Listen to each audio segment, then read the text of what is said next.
బయట తిరుగుతున్నారు. వాలంటీర్స్ మీరు ఎవరిని తిరగనివ్వద్దండి, దయచేసి తిరగద్దు.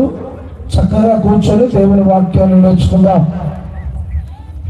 సువార్త సభలు దేవుని వాక్యాన్ని నేర్చుకోవడానికి దయచేసి గమనించాలని ప్రేమపూర్వకంగా కోరుతున్నాను. నేను ఎప్పటి నుంచో ఇద్దరు దైవజనుల్ని పిలవాలనుకుంటున్నాను. ఈ రోజుతో ఆ ఇద్దరు దైవజనులు మన మధ్యకు వచ్చారు. వారికి ప్రభు నామంలో వందనాలు తెలియజేస్తున్నాను. మొదటిగా మా అంకుల్ గారు దానియేలు గారు, పాలపర్తి దానియేలు గారు గడిచినటువంటి 4 మీటింగ్లకి ఫోటో వేయడం, ఆయన గారు వాళ్ళ అబ్బాయి గారు పంపించడం. 2 సార్లు మోకాళ్ళ ఆపరేషన్ జరిగింది. చాలా రాలేని పరిస్థితి. ఈరోజు ఈసారి మాత్రం ఖచ్చితంగా వస్తానని చెప్పడం జరిగింది. అంకుల్ గారు దానియేలు గారికి నా ప్రత్యేకమైన వందనాలు తెలియజేస్తున్నాను. ఒకసారి చెప్పలు కొట్టిన అంకుల్ గారికి థ్యాంక్ యూ సార్. వాళ్ళ బైబిల్ స్కూల్లో నేను 2014 నుంచి ప్రతి సంవత్సరం టీచర్గా పనిచేస్తూ ఉన్నాను.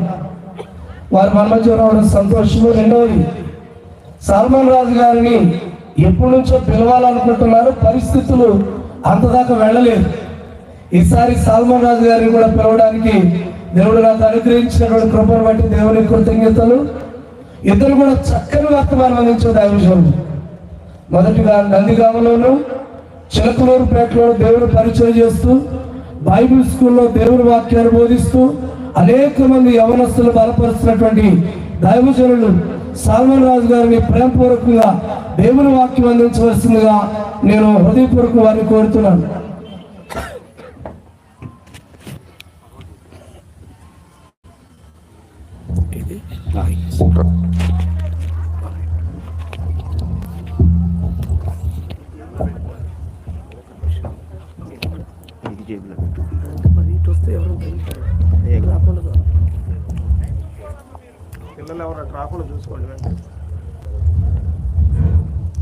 ప్రభునందు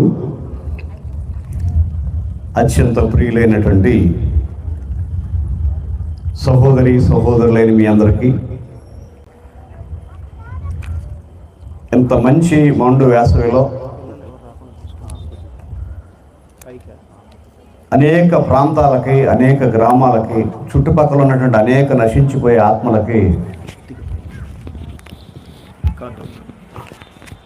దేవుని వాక్యం బోధించాలి, వినిపింప చేయాలనే ఉద్దేశంతో ఈ సభలో ఏర్పాటు చేసినటువంటి ప్రియులు మరి సుధీర్ గారికి, వారి స్థానిక సంఘానికి, సంఘ బిడ్డలకు, పెద్దలకు, యవనస్తులకు, ఈ సభలకు అధ్యక్షులుగా ఉండి సభా కార్యక్రమాన్ని చాలా గౌరవంగా ఘనంగా జరిగిస్తున్నటువంటి అధ్యక్షుల వారికి, నా వెనకున్నటువంటి గొప్ప దైవజనులు, ప్రసంగాలు ఎవరైనా చేయగలరు కానీ చేసిన దాని ప్రకారంగా ఏ మాట చెప్తే ఆ మాట ప్రకారం జీవించేటువంటి మాదిరి కలిగినటువంటి దైవజనులు, Pamidipadu school of preaching director గారు అయినటువంటి ప్రియులు దానియేలు అన్నయ్య గారికి, వేదికను అలంకరించినటువంటి అనేక మంది గొప్ప గొప్ప దైవజనులకు, కూడి వచ్చిన మీ అందరికి కూడా ఈ రాత్రికాల సమయంలో నా హృదయపూర్వకమైనటువంటి వందనాలు తెలియజేస్తూ ఉన్నాను.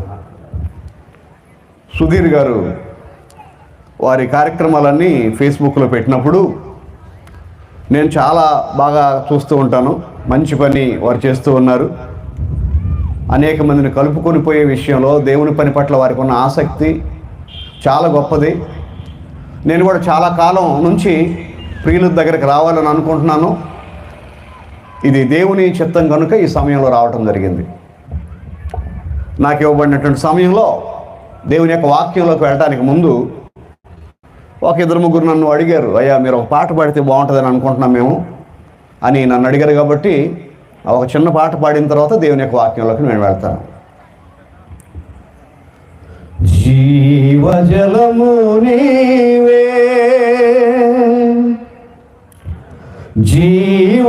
జీవాహారం నీవే ప్రభువా, జీవజలము నీవే, జీవాహారం నీవే ప్రభువా, జీవజలము నీవే. మధురము స్వరము మనోహరము మోము మమ్ము నడిపించుమా ప్రభువా, మమ్ము నడిపించుమా. జీవజలము నీవే, జీవాహారం నీవే ప్రభువా, జీవజలము నీవే. పరలోకంలో భూలోకంలో నీ దివ్యనామం వెలుగైయుండే. పరలోకంలో భూలోకంలో నీ దివ్యనామం వెలుగైయుండే.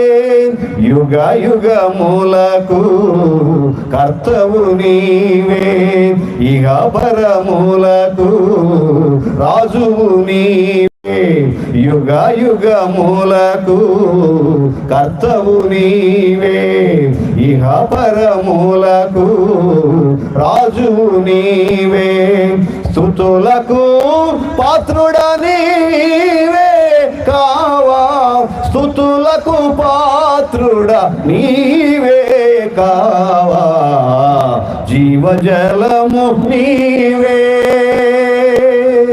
జీవాహారం నీవే ప్రభువా, జీవజలము నీవే.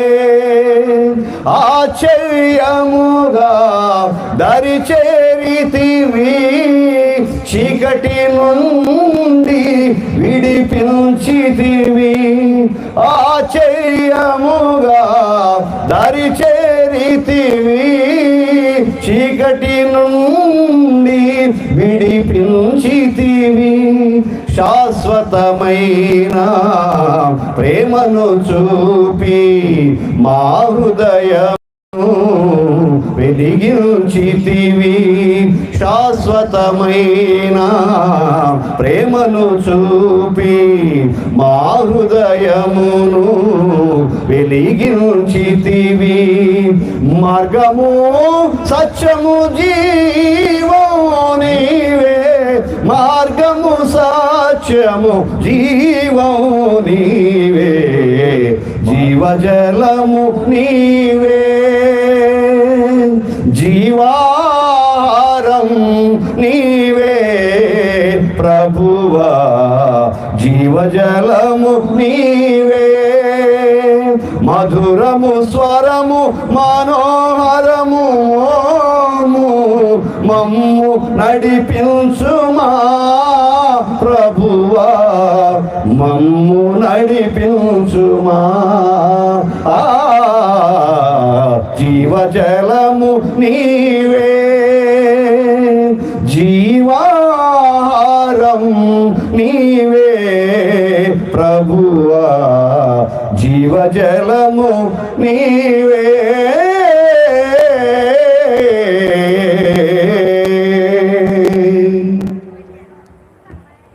ప్రార్థన చేసుకుందాం. ప్రార్థన చేసుకొని దేవుని యొక్క వాక్యాన్ని ధ్యానం చేసుకుందాం.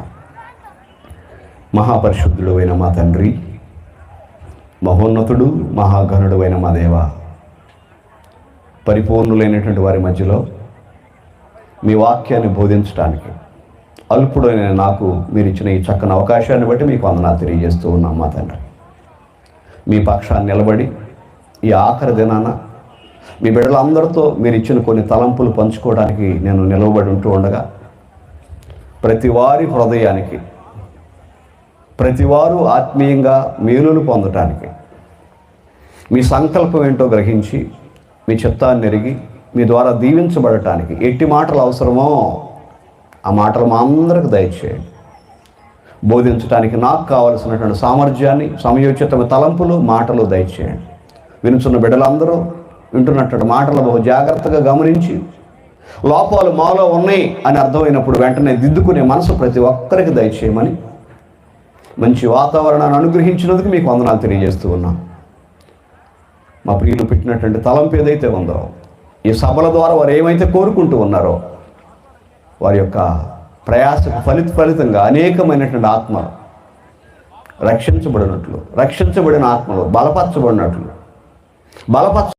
మీ కొరకు నిలబడినట్లు, మీ కొరకు నిలబడటం మాత్రమే కాదు కానీ ఈ పరిసర ప్రాంతాల్లోని ప్రతి గ్రామాలు సత్యసువార్తతో నింపబడినట్లు సహాయం చేయమని మా ప్రభువును మీ ప్రియకుమారుడైన యేసుక్రీస్తు నామంలో ప్రార్థించి అడిగి వేడుకొనుచున్నాము తండ్రి. ఆమేన్. ప్రభునందు ప్రియమైనటువంటి దేవుని పిల్లలారా, సమయం దాదాపుగా 8:50 అయింది. ఒక 40 నిమిషాల సేపు దేవుని యొక్క వాక్యాన్ని మనం జాగ్రత్తగా విందాం. నా వెనక గొప్ప దైవజనులు ఉన్నారు. నేను జస్ట్ ఏదో మామూలుగా చెప్తాను, అనుభవం కలిగినటువంటి దైవజనులు. ఈ రాత్రి టైం ఎంత అండి? 8:50 అయింది. ఈరోజు తారీఖు ఎంత?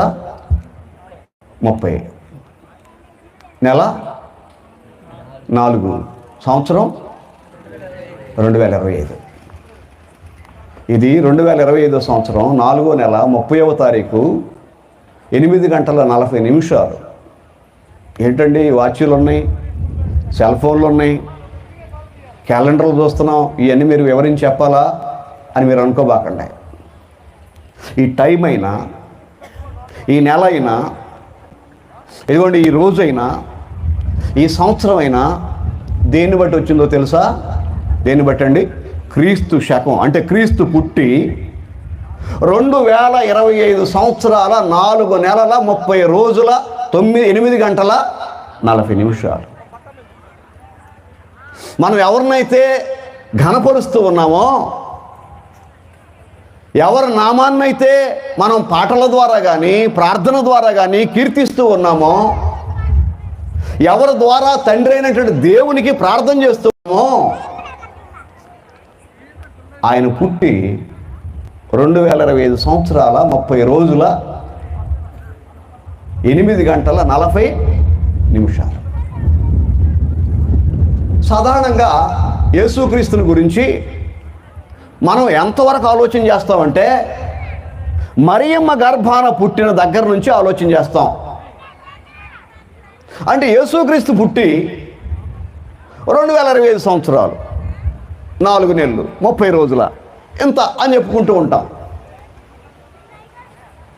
ఆయన కంటే చాలామంది మహానుభావులు ఆయనకు ముందు పుట్టినటువంటి వాళ్ళు కొంతమంది మనందరికి తెలుసు. మీ ప్రభువు కంటే ఇదిగోండి మాకు తెలిసినటువంటి ఒక ఆయన, ఋషులు అనేక మంది గొప్పవాళ్ళు మీ ప్రభువు కంటే ఒక 500 సంవత్సరాల ముందే పుట్టారు మరి అని కొంతమంది చెప్పొచ్చు. అంటే మనం చూడాల్సింది యేసు ప్రభు మరియమ్మ గర్భాన పుట్టిన రోజు నుంచి కాదండి. మరియమ్మ గర్భాన పుట్టిన దగ్గర నుంచి చూడకూడదు యేసు ప్రభు యొక్క ఉనికిని గురించి. మనం ఆయన ఉనికిని గురించి మనం ఆలోచన చేస్తే యోహాను సువార్త 1వ అధ్యాయం 1 నుండి 3 వచనాలు చదివినప్పుడు, ఆదియందు వాక్యముండెను, వాక్యము దేవుని యొద్ద ఉండెను, వాక్యము దేవుడై ఉండెను, ఆయన ఆదియందు దేవుని యొద్ద ఉండెను, సమస్తమును ఆయన ఆయన ఆయన అంటూ ఉన్నాడు చూసారా. సమస్తమును ఆయన మూలముగా కలిగెను, కలిగి ఉన్నదేదియు ఆయన లేకుండా కలుగలేదు. ఆయనే కృపా సత్య సంపూర్ణుడుగా శరీరముతో మన మధ్య నివసించను. అంటే మన ప్రభువు మన దగ్గరికి శరీరంతో వచ్చి మానవ శరీరాన్ని ధరించుకొని వచ్చి 2025 సంవత్సరాలు. అంతకుముందు ఆయన ఏమై ఉన్నాడో చెప్తున్నాడు. ఆది యందు ఏముందంట? వాక్యం ఉండెను, వాక్యము దేవుని యొద్ద ఉండెను, వాక్యము దేవుడై ఉండెను, సమస్తమును ఆయన మూలముగా కలిగెను, కలిగి ఉన్నదేది ఆయన లేకుండా. ఆయనలో జీవం ఉండెను, ఆ జీవం మనుషులకు వెలుగై ఉండెను, ఆ వెలుగు చీకట్లో ప్రకాశించుంది కానీ లోకం గ్రహించట్లేదు. ఆయన ఆయన ఆయన అని చెప్తున్నారు చూసారా. శరీరంతో పుట్టి 2025 సంవత్సరాలే, కానీ అంతకుముందు ఆయన ఆది యందు, ఈ విశ్వానికి ఏమీ లేనప్పుడు, ఆనవాళ్ళు పునాదులు ఏమీ లేనప్పుడు వాక్య రూపంలో ఉన్నాడు ఆయన. శరీర రూపం ధరించుకోవటం ముందు వాక్య రూపంలో ఉన్నాడు, దేవుని యొద్ద ఉన్నాడు, దేవుడై ఉన్నాడు. మరి దేవుడై ఉన్నటువంటి ఆయన మహిమ కలిగిన సింహాసనం మీద పరిశుద్ధుడు పరిశుద్ధుడు పరిశుద్ధుడు అని పొగడబడుతున్నటువంటి ఆయన ఎక్కడికెందుకు రావాల్సి వచ్చిందండి? ఎక్కడికెందుకు రావాల్సి వచ్చింది అని మనం ఆలోచన చేస్తే మీ అందరికీ తెలుసు ఎందుకు యేసుక్రీస్తు ఇక్కడ రావాల్సి వచ్చింది అంటే, మనం చాలాసార్లు మనం చదువుకుంటూ ఉంటాం, చెప్పుకుంటూ ఉంటాం. ఏ భేదం లేదు, అందరూ ఆదాము పాపమును అంటించుకొని, అంతేనా? ఏ భేదం లేదు, అందరూ ఆదాము అవ్వల పాపమును అంటించుకొని దేవుని మహిమను, అంతేనా? నేను చెప్పింది కరెక్టేనండి? ఏముంది అక్కడ? ఏ భేదం లేదు. అందరూ పాపము మనం చేయటం ద్వారా పాపులం అయ్యాం. ఏం చేయటం ద్వారా? అందరూ పాపం చేయడం ద్వారా పాపులం అయ్యాం. పుట్టినప్పుడు ప్రతి మనిషి కూడా యథార్థమైన హృదయంతో పుడుతూ ఉన్నాడంట. ఇదిగోండి ప్రసంగి గ్రంథంలో 7వ అధ్యాయంలో చెప్తూ ఉన్నాడు, చివరి వచనంలో 7:29లో చెప్తూ ఉన్నాడు. ఇది ఒక్కటి మాత్రం నేను ఎరుగుదును, దేవుడు నరులను ఎలా పుట్టించాడంట? పాపంతో పుట్టించలేదు, యథార్థవంతులుగా పుట్టించాడు. హెచ్కేల్ గ్రంథంలో చెప్తూ ఉన్నాడు, ఇదిగోండి నీవు పుట్టింది మొదలుకొని నీ యందు పాపము కనపడు వరకు నువ్వు ప్రవర్తన విషయంలో నువ్వు ఎవరివే? యథార్థవంతుడివే, పరిశుద్ధుడివే. పాపం చేసిన తర్వాత మనకు పాపం అంటుకుందండి, పాపులం అయ్యాం. అందుకే నీతిమంతుడు లేడు, ఒక్కడును లేడు. ఈ ప్రపంచంలో ఒక్క నీతిమంతుడున్నా యేసు ప్రభు పుట్టవలసినటువంటి అవసరత లేదు. కాబట్టి పాత నిబంధన గ్రంథంలో భక్తులు ఏమని ప్రార్థన చేసేవాళ్ళు తెలుసా? యోబు గ్రంథంలో 14వ అధ్యాయంలో 4వ వచనం మీరు చదివితే, యోబు గ్రంథం 14వ అధ్యాయం 4వ వచనంలో యేసుక్రీస్తు రాకమునుపు ఆనాటి కాలంలో భక్తులు ఇలా అని ప్రార్థన చేసేవాళ్ళు, పాప సహితులలో నుండి పాపరహితుడు పుట్టగలిగిన ఎడల ఎంత మేలు అయ్యా. ఈ విశ్వంలో ఉన్నటువంటి ఈ భూమి మీద ఉన్నటువంటి మనుషులందరూ పాప సహితులు, అంటే పాపంతో నిండిన వారు. ఈ పాప సహితుల్ని రక్షించడానికి ఒక ఆయన రావాలి. ఎవరైనా? పాప రహితుడు. ఇప్పుడు నేను హాస్పిటల్ పెట్టాను అనుకోండి, దగ్గు బాగా తగ్గించబడును, దగ్గు తగ్గించడం మా ప్రత్యేకత అని బోర్డు పెట్టామనుకోండి, పాపం దగ్గున్న వాళ్ళు హాస్పిటల్కి వస్తున్నారు. పేషెంట్లుగా వస్తున్నప్పుడు నేనే వాళ్ళకి ఎదురుకెళ్ళి రండి రండి మీ దగ్గు బాగా తగ్గిస్తా అన్నాను అనుకోండి, ఒరు బాబోయ్ ఈయనే దగ్గుతున్నాడు, మన దగ్గు ఏం తగ్గిస్తాడు అనుకుంటారు, అనుకోరా? కాబట్టి లోకంలో ఉన్న మనుషులందరూ పాపులు, పాప సహితులు. ఈ పాప సహితులను రక్షించడానికి ఇంకొక పాపి పని చేయడండి. ఎవరు కావాలి? పాప రహితుడు రావాలి. అందుకే ప్రభు అయినటువంటి యేసుక్రీస్తు ఈ లోకానికి పాప రహితుడుగా మహిమ సింహాసనాన్ని విడిచిపెట్టి రావాల్సి వచ్చింది. రోమీలకు రాసిన పత్రిక మనం చూస్తున్నట్లయితే, రోమీలకు రాసిన పత్రికలో 9వ అధ్యాయంలో 5వ వచనం మనం చదివితే, రోమా పత్రిక 9వ అధ్యాయం 5వ వచనంలో, పితరులు వీరివారు క్రీస్తు శరీరమును బట్టి వీరిలో పుట్టెను గాని ఈయన సర్వాధికారి అయిన దేవుడై ఉండి. ఏ దేవుడు అంటాను చెప్పండి? ఇందాకేమో సృష్టికర్త అని చెప్పుకున్నాం. ఇందాక ఎవరండి? యేసుప్రభు ఎవరు? సృష్టికర్త. సమస్తాన్ని ఆయన ఏం చేశాడు? కలిగించిన వాడు. అదేంటంటే దేవుడు కదా కలిగించింది. కలుగును గాక అంద యెహోవా దేవుడు కదా. మరి యేసుప్రభు ఎలా కలిగించాడు? ప్రకటన గ్రంథంలో మీరు 3వ అధ్యాయం చదువుకోండి. ఆయనకున్న పేర్లలో ఒక పేరేంటి తెలుసా? ఆమేన్ అనువాడు. ప్రభు యేసుక్రీస్తు పేర్లలో ఒక పేరేంటండి? ఆమేన్ అన్నవాడు. దేవుడు కలుగును గాక అంటే యేసుక్రీస్తు ఆమేన్ అనటం ద్వారా ఈ సృష్టి కార్యక్రమంలో ఆయన పాలు పంపులు పొందాడు. కాబట్టి ప్రియమైన దేవుని పిల్లలు చూస్తూ ఉన్నాం, పితరుల వీరు వారు శరీరాన్ని బట్టి క్రీస్తు వీరిలో పుట్టిన కానీ ఈయన సర్వాధికారి అయి ఉన్న దేవుడయ్యుండి నిరంతరము స్తోత్రార్హుడై ఉన్నాడు. అది యేసుప్రభు ఎవరంట? సర్వాధికారి అయిన దేవుడు. ఎందుకంటే సమస్తాన్ని సృష్టించింది ఆయనే కనుక ఈ సమస్త విశ్వం పైన ఆయన ఏమై ఉన్నాడు? సర్వాధికారి. కొలస్సీ పత్రిక 1వ అధ్యాయం 11వ వచనంలో, ఆకాశం అందున్నవియు భూమి అందున్నవియు అదృశ్యమైనవి అంటే కనపడనివి కానీ, కంటికి కనపడేవి కానీ, ప్రభుత్వాలు కానీ, సింహాసనాలు కానీ సర్వమును ఆయనను బట్టి, సర్వమును ఆయన ద్వారా, సర్వమును ఆయన వలన ఏం చేయబడ్డాయి? సృష్టించబడ్డాయి. అంతేకాదు, ఆయన అన్నిటికంటే ముందుగా ఉన్నవాడు. దేవుడు అంటే ఏమై ఉండాలి చెప్పండి? ఆయనకంటే ముందు ఎవరో ఉండకూడదు. ఆయన అన్నిటికంటే ముందుగా ఉన్నవాడు. సమస్తమునకు ఆయన ఏమై ఉన్నాడు? ఆధారభూతుడు. ఈ సమస్తం ఆయన మీద ఆధారపడుతుందంటండి. సమస్తానికి ఆధారభూతుడు అంట ఆయన. గమనించారా? ఆధారభూతుడు ఆయన. ప్రియమైనటువంటి దేవుని పిల్లారా, మనం చూస్తూ ఉన్నాం, మనం నమ్మినటువంటి ప్రభు అయిన యేసుక్రీస్తు ఇక్కడికి రాకమునుపు ఆయన ఆది యందు దేవుని యొద్ద వాక్య రూపంలో ఉండి పాపరహితులుగా ఈ లోకానికి వచ్చి పాప సహితులమైన మనల్ని రక్షించడానికి ఈ కార్యక్రమంలో పాలుపోపులు పొందాడు. ఇక్కడికి వచ్చాడు. వచ్చేటప్పుడు మనలాంటి శరీరాన్ని ధరించుకున్నాడు. ఎందుకో తెలుసా? ఈ శరీరంలో ఉన్నప్పుడు ఎలాంటి బలహీనతలు ఉంటాయో, ఎలాంటి శోధనలు ఉంటాయో, దాన్ని ఎలా తప్పించుకోవాలో అవన్నీ మనకు చూపించాలని ఈ శరీరంతో ఉండి కూడా పాపం చేయకుండా బ్రతకొచ్చు అని ప్రాక్టికల్గా మనకి బోధించడానికి ముందు జీవించడానికి ఆయన మనవల్నే శోధించబడి, మన ప్రధాన యాజకుడు మన బలహీనతల యందు సహానుభావము లేనివాడు కాడు కానీ మనవలే సమస్త విషయముల్లో ఏం చేయబడ్డంట? శోధించబడి పాపము లేనివాడుగా ఉన్నాడు. ఆయన పాపము లేనివాడు, 2 పాపము చేయనివాడు, 3 పాపము ఎరుగనివాడు. పాపము లేనివాడు, 2 పాపము చేయనివాడు, 3 పాపము ఎరుగనివాడు. మరి అలాంటి ఆయన ఎందుకు చనిపోవాల్సి వచ్చిందండి? అలాంటి ఆయన ఎందుకు చనిపోవాల్సి వచ్చింది? రోమాపత్రిక 8వ అధ్యాయం 4వ వచనం మీరు చదివితే, రోమాపత్రిక 8వ అధ్యాయం 4వ వచనంలో 8:4 అక్కడ రాయబడి ఉంది, పాప పరిహారము నిమిత్తము దేవుడు తన సొంత కుమారుని పాప శరీరాకారముతో పంపి. ఏ ఆకారంతో పంపించాడంట? దేవుడు తన సొంత కుమారుని. మనం ఏ శరీరంతో అయితే పాపం చేస్తామో, ఏ అవయవాలతో పాపం చేస్తామో అలాంటి సశరీరాన్ని ఆయనకి ఇచ్చి పాప శరీర ఆకారముతో పంపి ఆయన శరీరమందు పాపమునకు శిక్ష విధించాడు. ఎవరి పాపానికి? మన పాపాలకు. ఆయన శరీరమందు మన పాపములకు ఏం చేశాడు? ఆయన శిక్ష విధించాడు.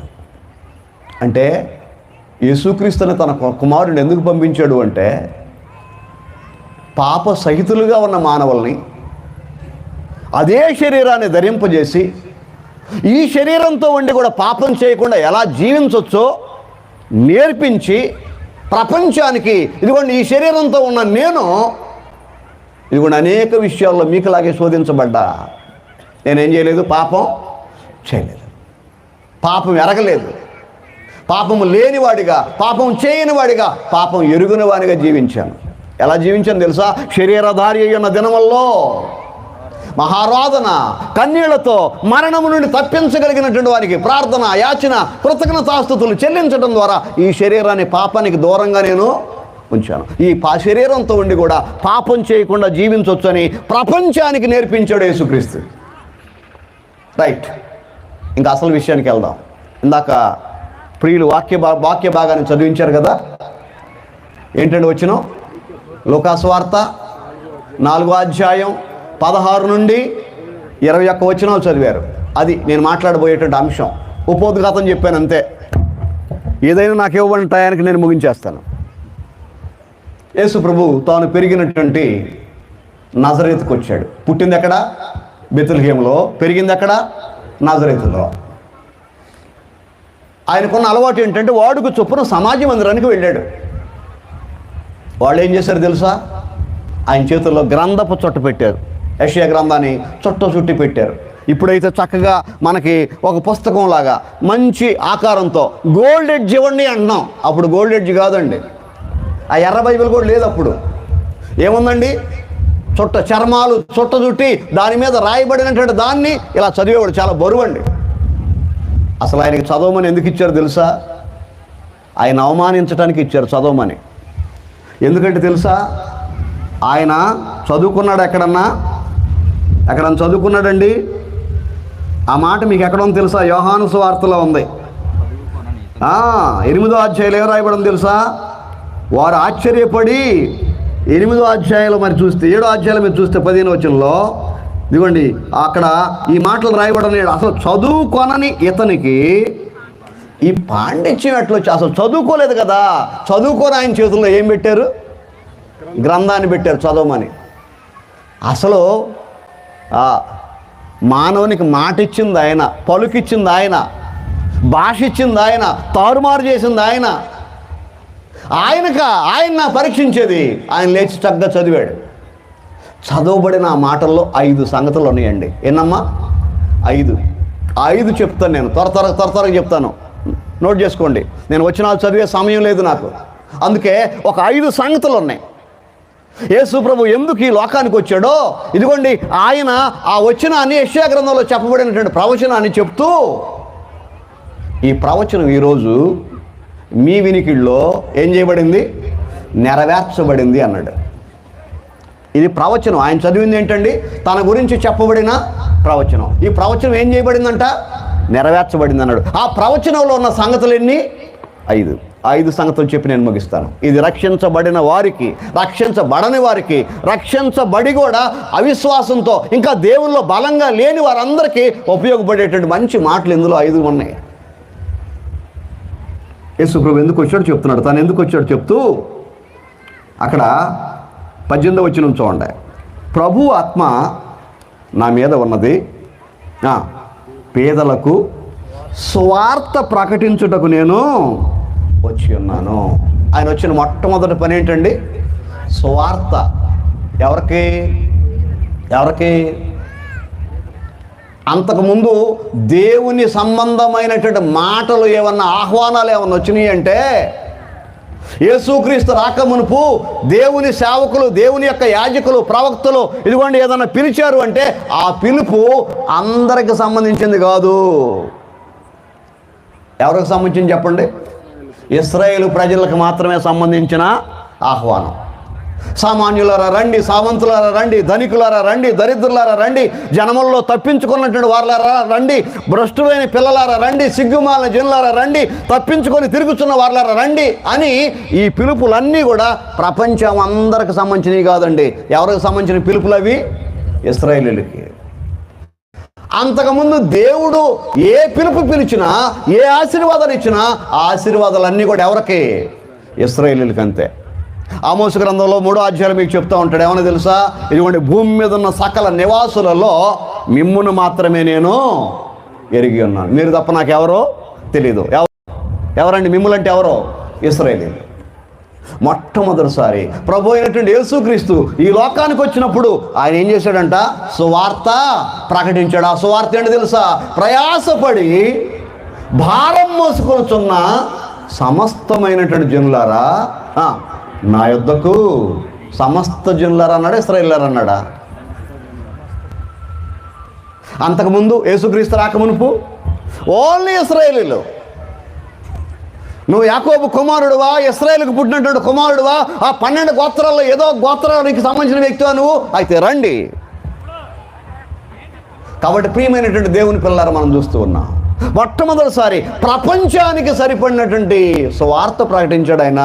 ప్రయాసపడి భారం, మీరు మీ పాపం ద్వారా, మీ పాపం మీ మీద భారంగా మారి మనసులో వేదన చెందుతూ, జీవితంలో సంతోషం సుఖం లేకుండా, కుటుంబాల్లో శాంతి సమాధానం లేకుండా, పాపం అనేటువంటి భారం పెరగడం ద్వారా మన జీవితాల్లో జీవోత్సవాల్లాగా బ్రతుకుతున్నటువంటి మనుషులారా నా యొద్దకు రండి, నేను మీకు ఏమిస్తాను? విశ్రాంతి కలుగు చేస్తాను. నా దగ్గరకు వస్తే నేనేమిస్తానండి? విశ్రాంతి. అందరికి విశ్వానికి సంబంధించినటువంటి ఆహ్వానం ఇది. నేను సాత్వికుడను, ఎవరు? దీన మనస్సు కలవాడను, నా యొద్దకు వచ్చి మీ మీద నా కాడి వెత్తుకొని నా యొద్ద మీరు నేర్చుకొనుడి, అప్పుడు మీ ప్రాణములకు విశ్రాంతి. నా దగ్గరకు వస్తే మీ శరీరానికి విశ్రాంతి. నా దగ్గరకు వచ్చి నా మాటలు వింటే మీ యొక్క ఆత్మలకు విశ్రాంతి, మీ ప్రాణాలకు విశ్రాంతి. మీ శరీరానికి, మీ ఆత్మకి, మీ ప్రాణానికి విశ్రాంతి ఎక్కడుంది? నా దగ్గరకు రండి. ఇది యేసుక్రీస్తు ఇచ్చినటువంటి సువార్త ఆహ్వానం. అందుకే పేదలకు సువార్త ప్రకటించడానికి. వీళ్ళు ఏ విషయంలో పేదలు తెలుసా? దేవుడు లేనటువంటి పేదలు వీళ్ళు. ఒకప్పుడు ఇశ్రాయేలు మాకే దేవుడు, మా దేవుడు, మా దేవుడు, మా దేవుడు, దీవెనలు మావి, యెరూషలేము మాది, ఆశీర్వాదాలు మావి, అదిగోండి ధర్మశాస్త్రం మాది, ప్రవక్తలు మా వాళ్ళు, యాజకత్వం మాది అని వెర్రవీగుతున్నటువంటి, మీకు ఎవరు లేరు పోండి అని అంటున్నటువంటి వాళ్ళకి వారి అహంకారాన్ని తీసివేసి దేవుడు లేని పేదలైనటువంటి వారందరికీ, నిజమునకు దేవుళ్ళు కాని వారికి, దాసులైనటువంటి వారందరికీ దేవుడు ఏం ఆహ్వానం ఇచ్చాడు చెప్పండి? నా యొద్దకు రండి, మీకు ఇశ్రాయేలు అవ్వాల్సిన పని లేదు, సున్నత అక్కర్లేదు, మీకేమక్కర్లేదు, మీరు రండి నా దగ్గరికి వస్తే నేను మీకేమిస్తాను? విశ్రాంతి. ఒకప్పుడు యేసు రాక మునుపు వీళ్ళ అహంకారం మామూలుగా లేదండి యూదులది. ఒక చిన్న మాట చెప్తాను. ఒకసారంట ఈ 5 వేళ్ళు మాట్లాడుకుంటున్నాయి అంట. అసలు నేనే కనుక లేకపోతేనా దీన్నన్న పట్టుకోవాలంటే ఏ వేలు సపోర్ట్ ఉండాలండి? ఇది థమ్స్ అప్. నేను లేకపోతే మీకు పట్టు ఉండదు. నలుగురున్నా నేను చాలా గొప్ప, మీ నలుగురి కంటే అందంటే ఇది. ఆ లెక్కన వస్తే అదిగో చూసావా, ఏదైనా చూపించాలంటే ఏ వేలు వాడతారు? మీకంటే నేను కొంచెం పొడవు, చూపించాలంటే నన్నే వాడతారు చూపుడు వేలు, నీకంటే నేను గొప్ప అందంట. ఆర్డర్ వేసేది కూడా ఆ మాటకు వస్తే మీ అందరికంటే నేను ఇంకా పొడవు అందంట మధ్యలో వేలు. 4వది అన్నంట, మీకు ఏదో ఉందలే కానీ ఏ ఉంగరం అన్న పెడితే దేనికి పెడతారు? నా పేరే రింగ్ ఫింగరు. వజ్రాలు కానీ బంగారం కానీ ఏ ఉంగరమే నాకు పెడతారు, నేను చాలా గొప్ప, మీ నలుగురి కంటే గొప్ప, మీ ముగ్గురి కంటే గొప్ప అందంట. 4 కలిపి దీన్ని ఎగతాళి చేస్తున్నాయి. మా నలుగురికి 4 ఆధిక్యతలు ఉన్నాయి. నీకేమన్నాయి బోడీ? నీకేమన్నా ఉన్నాయా? నువ్వు వేస్ట్ అని చేసిన అన్నయ్య అంటండి. అయ్యా మీరు చాలా గొప్పవాళ్ళు, మీరు పట్టుడు వేలు, మీరు చూపుడు వేలు, మీరు అన్నిటికంటే పెద్ద వేలు, మీరు వంగరపు వేలు, కానీ దేవుడు నాకు కూడా ఒక ఆధిక్యత ఇచ్చాడు. ఏదైనా దేవునికి నమస్కారం పెట్టేటప్పుడు మీ అందరికంటే ముందుండేది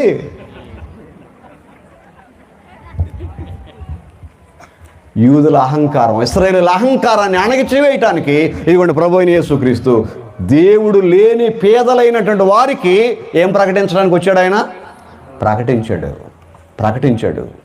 ఆయన ప్రకటించి ఇదిగోండి నా దగ్గరకు రండి, మీ ప్రాణాలకి, మీ ఆత్మకి, మీ శరీరానికి విశ్రాంతి ఉంది, నా దగ్గర నేర్చుకుంటే మీకు విశ్రాంతి ఉంది అని ప్రకటించాడు. కాబట్టి నెరవేర్చబడింది. రెండోది చూస్తే, రెండో కారణం ఏంటి చూడండి. బీదలకు సువార్త ప్రకటించడానికి వచ్చేసాడు. 2, చెరలో ఉన్నటువంటి వారికి విడుదల. నిజమే, యేసుక్రీస్తు లోకానికి రాకమునుపు ఈ భూమి చెరలో ఉంది. ఎందుకో తెలుసా? ప్రతి మానవుడు పాపం చేసి పాపానికి దాసుడైపోయాడంట. తెలుసు కదా మీకు? పాపము చేయువాడు ఏంటంట? పాపము చేయువాడు పాపమునకు దాసుడు. ఈ మాట మీ అందరికి తెలుసు. 8:34 ఈ మాట రాయబడి ఉందని. అందుకు యేసు పాపము చేయు ప్రతి వాడును పాపమునకు దాసుడు. పాపం ఎవరు జయించారు?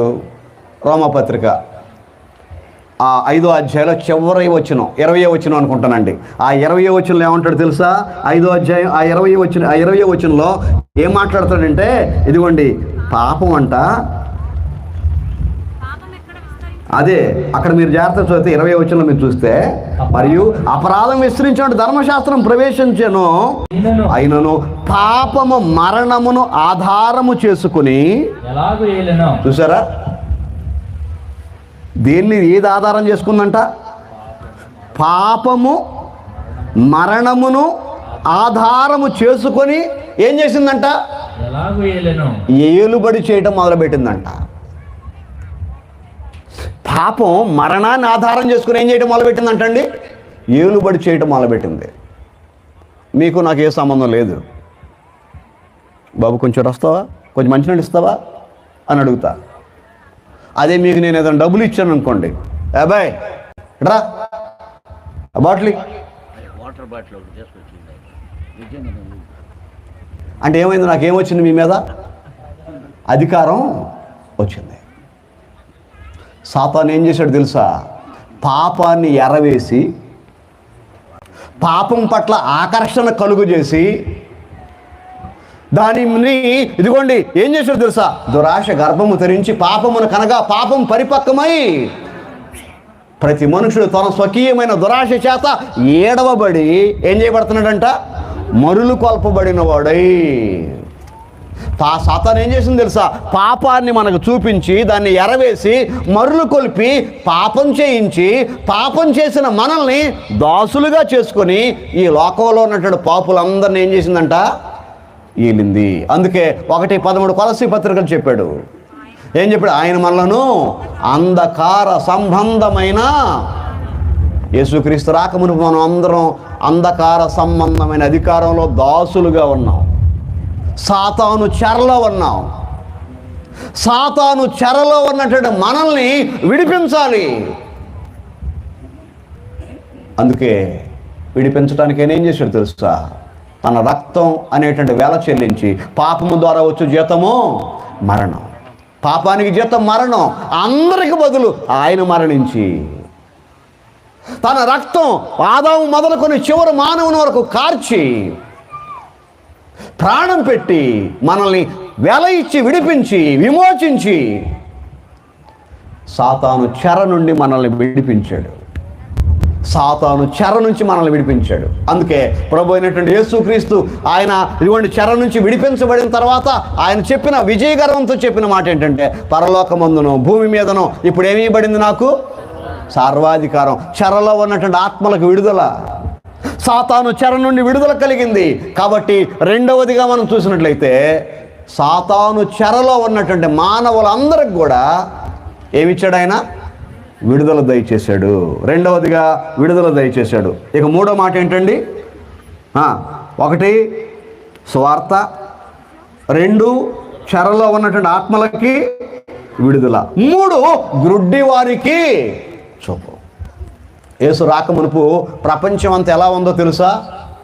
ప్రపంచం ఎలా ఉందంటే 2 కొరింథీ పత్రిక 4:4 మీరు చదివితే యేసు రాకమునుపు ప్రపంచం ఎలా ఉందో చెప్తూ ఉన్నాడు. 4:4 మీరు చూస్తే దేవుని స్వరూపమై ఉన్నటువంటి క్రీస్తు మహిమ కనపరచు సువార్త ప్రకాశము మనకు కనపరచబడకుండానట్లు ఈ యుగ సంబంధమైన దేవత అవిశ్వాసులైన వారి మనోనేత్రాలకి మామూలు కళ్ళు తెరుచుకునే ఉన్నాయి, కానీ ఏ కళ్ళు మూయబడ్డాయంట? మనోనేత్రాలు మూయబడినటువంటి ఆత్మ సంబంధమైన గుడ్డివారుగా ఉన్నారు. ప్రపంచం ఆకాశాన్ని చూస్తూ ఉన్నారు, దేవుడు లేడు అంటున్నారు. భూమిని చూస్తూ ఉన్నారు, దీన్ని సృష్టించిన సృష్టికర్త లేరంటూ ఉన్నారు. ఋతువులు చూస్తూ ఉన్నారు, కాలాలను చూస్తూ ఉన్నారు. ఇదిగోండి సూర్య చంద్ర నక్షత్రాలు, ఈ విశ్వమంతా ఇలా భ్రమణం చెందటం చూస్తూ ఉన్నారు. ఇలాంటి మంచి గాలి విసురుతూ ఉంటే ఇదిగోండి దీన్ని ఎవరు పంపించట్లేదు, అది అనంతటదే వచ్చేస్తుంది. కళ్ళుండి చూడలేని వారిగా, చెవులుండి వినలేని వారిగా ఈనాడు ఆత్మ సంబంధమైన గుడ్డి వారిగా ఉన్నారు ప్రభు అయినటువంటి యేసుక్రీస్తు రాకమునుపు. అందుకే ఆత్మ సంబంధమైనటువంటి గుడ్డితనంతో ఉన్నటువంటి వారి కన్నులు తెరిపించడానికి సాక్షాత్తు పరలోకములో మహిమ కలిగిన సింహాసనం మీద ఉన్నటువంటి ఆయన మన నిమిత్తం భూమి మీదకి వచ్చి శరీరాన్ని ధరించుకొని, నక్కలకు బొరియలు ఆకాశ పక్షులకు గూళ్ళు ఉన్నాయి కానీ తలవాల్చుకోవడానికి స్థలం లేదని చెప్పినటువంటి ఆ స్థితి నుండి అంత తగ్గించుకొని మన కొరకు ఆయన ఎంత దీనత్వాన్ని కలిగి ఉన్నాడో మనందరికీ తెలుసు. ఆయన మనకివ్వటానికి అన్నీ పోగొట్టుకున్న సంగతి మనందరికీ తెలుసు.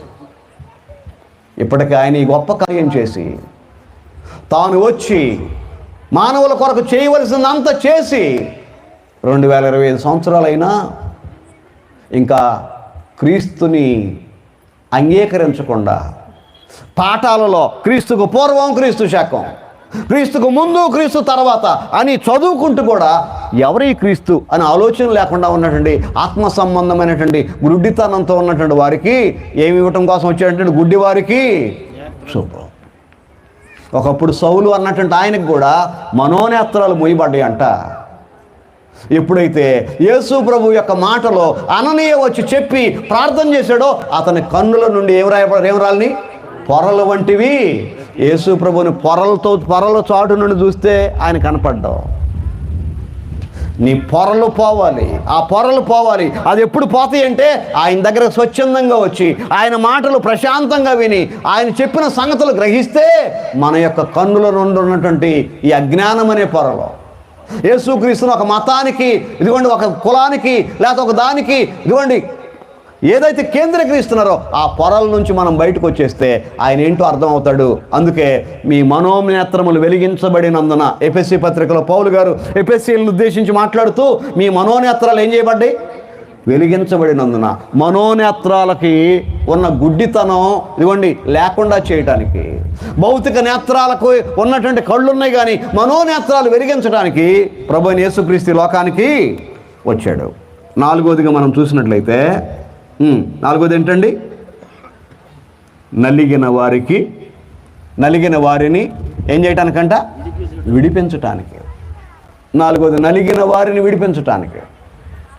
నిజమే, యేసుక్రీస్తు రాకమునుపు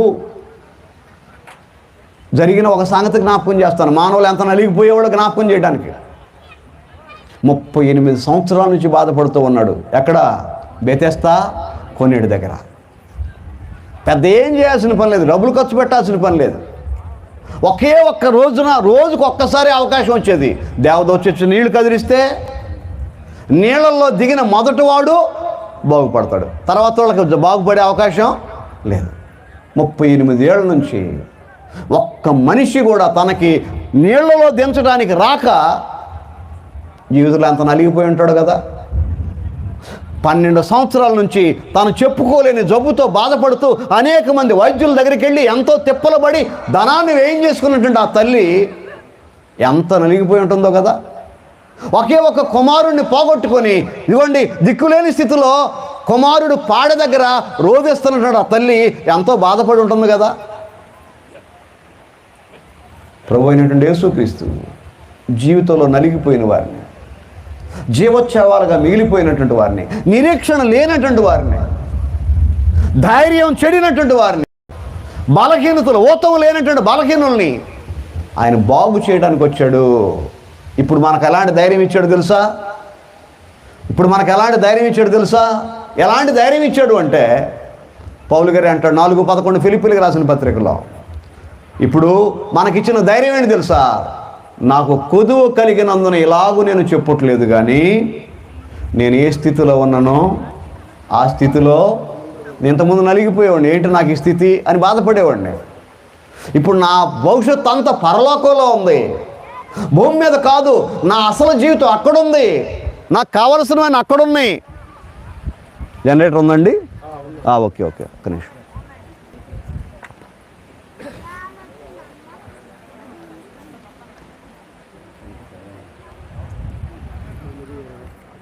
ఆ, 10 నిమిషాల్లో ముగించేస్తానండి నేను. ఏమండి? చూసుకుంటానండి. జనరేటర్ ఉంటే ఓకే వేస్తున్నారా? Okay okay okay okay.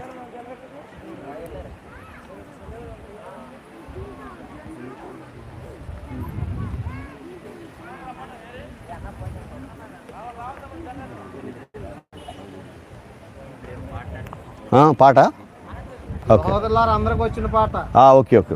రెండు వచ్చేసిందండి, సరిపోతుంది. Hello hello hello. కాబట్టి నాకు కొదువు కలిగినందుకు ఎలాగో చెప్పట్లేదు కానీ నేను ఏ స్థితిలో ఉన్నానో ఆ స్థితిలో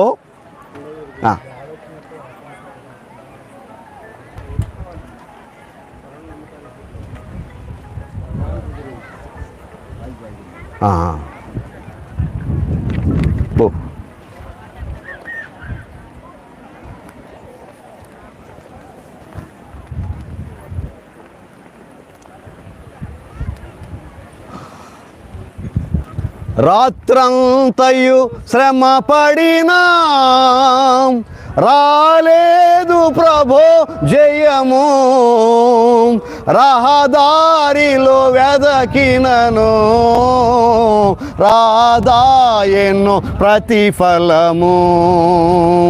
రక్షించు నీ సిలువా రమణీయ లోతులలో రతనాలను వెదకుటలో రాజిల్లు నా పడవా నడిపించు నా నావా. చాలండి. నేను ఏ స్థితిలో ఉన్నానో ఆ స్థితిలో సంతృప్తి కలిగి ఉండా, నాది లేదని ఇప్పుడు నేను నలిగిపోను, కృంగిపోను, దిగులు పడను. నాకు ఉండవలసినవన్నీ ఎక్కడున్నాయి? అక్కడున్నాయి. అందుకే ఇక్కడ ఏదున్నా ఏది లేకపోయినా నేను సంతృప్తి కలిగి ఉండా నేర్చుకోండి. దీన స్థితిలో ఉండ నెరుగుదును, సంపన్న స్థితిలో ఉండ నెరుగుదును, కడుపు నిండి ఉండుటకును, ఆకలి కొనుటకును నేను అన్ని విషయాల్లో ఏం చేస్తున్నాను? నేను నేర్చుకుంటున్నాను. ఒకప్పుడు ఏమి లేకపోయినా ఇదిగోండి మనసులో చాలా బాధేసేది, నిరీక్షణ లేనటువంటి స్థితిలో ఉన్నాను. ఇప్పుడైతే క్రీస్తునందు నాకేం కలిగింది తెలుసా? ధైర్యం. నా అసలు జీవితం అక్కడ ఉంది. ఇక్కడ ఏమైపోయినా పర్వాలేదు. నలిగిపోతున్నటువంటి మానవ జాతికి ఆయన ఏం చేస్తున్నాడు? విడిపించటానికి వచ్చాడు. తర్వాత చివరిగా మనం చూసినట్లయితే ఆ వచ్చిన భాగంలో చూడండి. చివరిగా మాట ఏమంటున్నాడండి ఆయన? చివరి వచ్చిన చూస్తే హితవత్సరము ప్రకటించుటకు. ఏం ప్రకటించడానికి వచ్చాడంటే ఆయన? యేసు ప్రభు వచ్చేంత వరకు మానవుడు జీవితాన్ని గురించి ఏమనుకునేవాడు తెలుసా? ఇదిగో తల్లి గర్భంలో పుట్టిన మానవుడు కొంతకాలం పెరిగి పెద్దవాడై పెళ్లి చేసుకొని భార్య, పిల్లలు, కుటుంబం, మానవాళ్ళు ఇలా అయిపోయి చచ్చిపోయిన తర్వాత చివరిగా సమాధికి వెళ్ళాడు. పుట్టుకతో ప్రారంభమైనటువంటి జీవితం సమాధి దగ్గర ముగిసిపోయింది అని అనుకునేవాడు. పాత నిబంధన గ్రంథంలో కూడా సమాధి తర్వాత జీవితాన్ని గురించి పెద్ద ప్రసంగాలు ఎక్కడ లేవండి. కానీ మొట్టమొదటిసారి ఏం జరిగిందో తెలుసా? యోబు గ్రంథం 14 కూడా మీకు గుర్తుపెట్టుకోండి.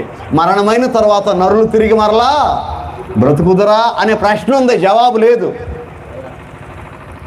ప్రశ్న ఉంది కానీ దానికి జవాబు లేదు. ప్రభు అయిన యేసుక్రీస్తు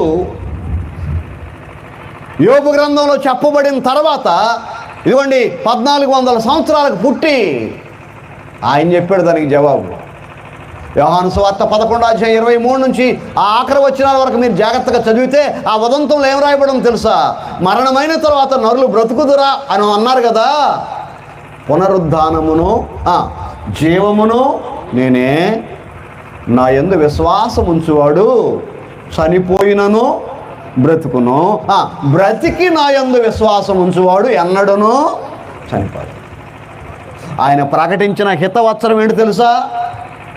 ఓ మానవులారా, తల్లి గర్భంలో పుట్టి పెరిగి కొంతకాలం జీవితం జీవించిన తర్వాత చచ్చిపోయి మట్టి అయిపోయింది, గాల్లోకి వెళ్ళిపోయింది, ఇంకేమీ లేదు అనుకుంటున్నారు కదా.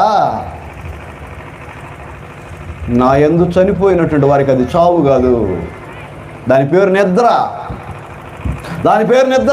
ఈ నిద్రపోతున్నటువంటి వ్యక్తి, ఈ చనిపోయిన వ్యక్తిని నేను బ్రతికిస్తాను, తిరిగి మరలా సజీవులుగా నేను నిలబెడతాను. నా యందు విశ్వాసం ఉంచిన వాడు చనిపోయిన తర్వాత కూడా తిరిగి లేస్తాడు. అయ్యా చనిపోయినప్పుడు మట్టిలో పెట్టేశాం కదా, లేస్తే మరి శరీరం ఏదయ్యా? మట్టి శరీరం పోయింది, దీన శరీరం పోయింది. ఫిలిప్పీ పత్రిక 3 ఆఖరి వచనంలో మన దీన శరీరాన్ని ఏం చేస్తాడంట? మహిమ కలిగిన తన శరీరమునకు సమరూపముగా మారుస్తాడు. ఆయన ఇచ్చిన హితవత్సరం ఏంటి తెలుసా? చనిపోయిన మనకు తిరిగి ఒక బ్రతుకుంది. మట్టి అయిపోయిన ఈ శరీరానికి బదులు మరి ఒక మహిమ శరీరం ఉంది. ఇక్కడ మనం విడిచిపెట్టిన లోకానికి బదులు మన కోసం అక్కడ లోకం ఉంది.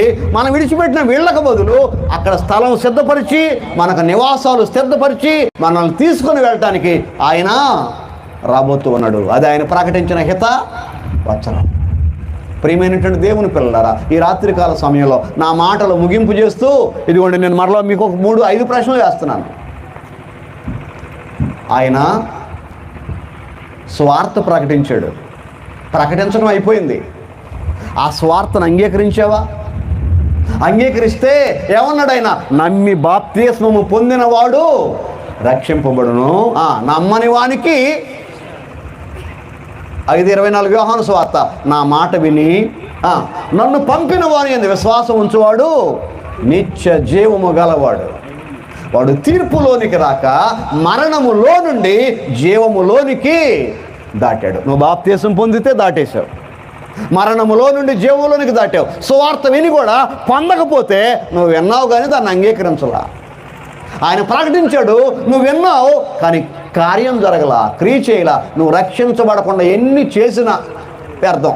2, చెరలో ఉన్న ఆత్మలకి విడుదల దయచేశాడు కదా మనకి. సాతాను చెర నుంచి విడిపించాడు కదా, బానిసత్వం నుంచి విడుదల చేశాడు కదా. గలతీ పత్రిక 5వ అధ్యాయం 1వ వచనంలో క్రీస్తు ఈ స్వాతంత్రమును అనుగ్రహించి మనల్ని ఏం చేశాడు? ఆయన విడిపించాడు, స్వాతంత్రులుగా చేశాడు. మరలా మనం ఏం చేయకూడదంట? దాస్యమనే ఆ పాపమనే దాస్యం కింద మనం ఏం చేయకూడదంట? చిక్కుకోవద్దు. మీరు రక్షించబడ్డారా? ఒకప్పుడు దేనికి బానిసగా ఉన్నారో, అది త్రాగుడా, దొంగతనమా, వ్యభిచారమా, మోసమా, అబద్ధమా, అసూయ, ద్వేషమా, శరీర కార్యాల్లో ఏదుందో నాకు తెలియదు, కానీ ఆ దాస్యం అనే కాడి కింద మరలా ఏం చేయకూడదంట? మనం చిక్కుకూడదు. మీరు పొందిన రక్షణని భయముతో, వణుకుతో కొనసాగించుకుంటూ మీ రక్షణని జాగ్రత్తగా కాపాడుకోవాలి. 3వదిగా మనం చూస్తే గుడ్డి వారికి విడుదల. ఇదిగోండి, విడిపించేశాడు ఆయన. ఆత్మీయ గుడ్డితనాన్ని పోగొట్టాడు, మనోనేత్రాలు వెలిగించారు. వెలిగించబడిన మనం ఎలా ఉండాలి తెలుసా? ఎవడనో దీపం వెలిగించి దేని కింద పెట్టరంట? కొంచెము కింద పెట్టరు. ఇంట నుండి వారందరికీ వెలుగునిచ్చుడికి ఎక్కడ పెడతారంట? మీ ఇంట్లో ఎవరైతే రక్షణ పొందలేదో, మీ ఊర్లో ఎవరైతే రక్షణ పొందలేదో, మీ ఫ్రెండ్స్ సర్కిల్ ఎవరైతే రక్షణ పొందలేదో, ఇదిగోండి వారిని అందరినీ వెలిగించేటట్టు దీపంగా నువ్వు ఉండాలి. అది నీ గుడ్డితనం పోయింది. ఇదిగోండి ఇంకా గుడ్డితనంతో ఉన్నటువంటి వారి మనోనేత్రాలు నువ్వేం చేయాలి? వెలిగించాలి. 4, నలిగిన వారికి విడుదల ఆయన ఇచ్చేసాడు. ఇంకా ఇదిగోండి చాలామంది నిరీక్షణ లేని వారిగా నలిగిపోతూ ఉన్నారు చిన్న చిన్న విషయాల్లో. వారికి నిరీక్షణ కలుగు చేయి. క్రీస్తునందుంటే జీవితం ఎంత హాయిగా ఆనందంగా ఉంటుందో రుచి చూచేటట్లుగా వారికి తెలియజేయి. 5వదిగా మనం చూస్తే పునరుద్ధానాన్ని గురించి యేసుక్రీస్తు చెప్పాడు. 2వ జన్మను గురించి యేసుక్రీస్తు చెప్పాడు. 2వ మరణాన్ని గురించి ఎలా తప్పించుకోవాలి యేసుక్రీస్తు చెప్పాడు. రాకడ గురించి చెప్పాడు. ఆయన మనకు ఒక నిరీక్షణ కలుగు చేశాడు. నూతనమైనటువంటి దేశం, లోకం, పరలోకం, వాడబారని సింహాసనం, కిరీటం, నీ కొరకు స్థలం, నివాసాలు సిద్ధపరిచి ఆదామవ్వలు తినలేనటువంటి ఆ మరుగై ఉన్నటువంటి అవి ఉన్నాయి చూసారా, దేవుడు మరుగు చేసినటువంటి ఆ జీవవృక్ష ఫలాలు అన్నీ ఉంచి మన కొరకు గొప్ప లోకాన్ని సిద్ధపరిచాడు. హితవత్సరాన్ని ప్రకటించాడు. దాన్ని అందుకోవడానికి మనం రెడీగా ఉన్నామా లేదా? ఈ రాత్రికాల సమయంలో యేసుక్రీస్తు ఎందుకు వచ్చాడో, ఆయన వచ్చిన 5 పనులు ఏం చేయబడ్డాయంట? ఈ మాటలు మీ వినికిడందు ఏం చేయబడ్డాయి? నెరవేర్చబడ్డాయి. నువ్వు నెరవేర్చావో లేదా? నువ్వే ప్రశ్నించుకో. రక్షణ పొందకపోతే పొందితే కాపాడుకో. ఇదిగోండి, నిరీక్షణ లేనటువంటి వారికి నిరీక్షణ కలుగు చేయి. నలుగురు నలిగిపోతున్నటువంటి వారికి క్రీస్తు ప్రభువుకి వస్తే అంత మంచి జీవితం ఉంటుందో తెలియజేయి. పునరుద్ధానాన్ని గురించి తెలియజేయి. క్రీస్తు ప్రభు రాకడ గురించి తెలియజేయండి. నిత్య జీవానికి వెళ్ళేటువంటి వారిగా మన కుటుంబాలు ఉంచుకోవాలని కోరుతూ ఈ నా మాటలు ముగిస్తున్నాను. మీ అందరికీ నా హృదయపూర్వకమైనటువంటి వందనాలండి.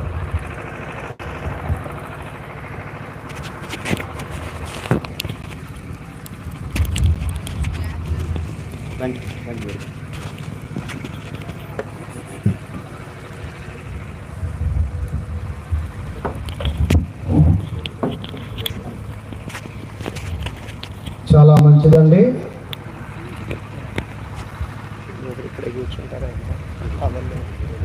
ఇప్పటి వరకు